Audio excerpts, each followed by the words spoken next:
உங்க தொப்பை குறைக்க எவ்வளவு ட்ரை பண்ணாலும் குறையலையா? அதுக்கு காரணம் என்னன்னு தெரியாம தான் நீங்க ஸ்ட்ரகிள் பண்றீங்க. Welcome to nutri trends. உங்க ஹெல்த்துக்கு சிம்பிளான ரியல் டிப்ஸ் கிடைக்கிற இடம். இந்த மாதிரி ஹெல்த் டிப்ஸ்க்கு இப்பவே ஃபாலோ பண்ணுங்க. ஜிம் போறீங்க, டயட் பண்றீங்க, ஆனா இந்த பெல்லி மட்டும் போகவே மாட்டேங்குது, ரைட்?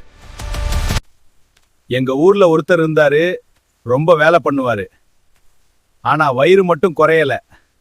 ஏன் தெரியுமா? நம்ம சாப்பாடு தான் ஃபர்ஸ்ட் ரீசன். அதுக்கு ஆயில், சுகர், ஜங்க் ஃபுட் இது எல்லாம் டைரக்டா பெல்லி ஃபேட் ஆக மாறுது. நீங்க சாப்பிடுற கேலரிஸ் பர்ன் ஆகலனா அது எல்லாம் வயிற்றுல சேமிக்கப்படும்.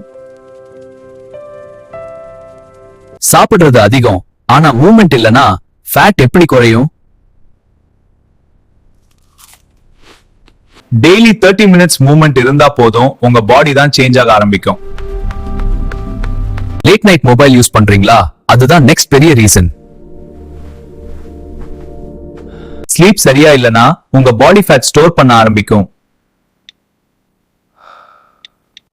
ஸ்ட்ரெஸ் அதிகமா இருந்தா பாடியில ஹார்மோன் சேஞ்ச் ஆகும். ஸ்ட்ரெஸ் வந்தா என்ன பண்ணுவீங்க? சாப்பிடுவீங்க. அதுதான் ப்ராப்ளம். அதனால டவுட் இருந்தா டாக்டர் செக்கப் அவசியம்.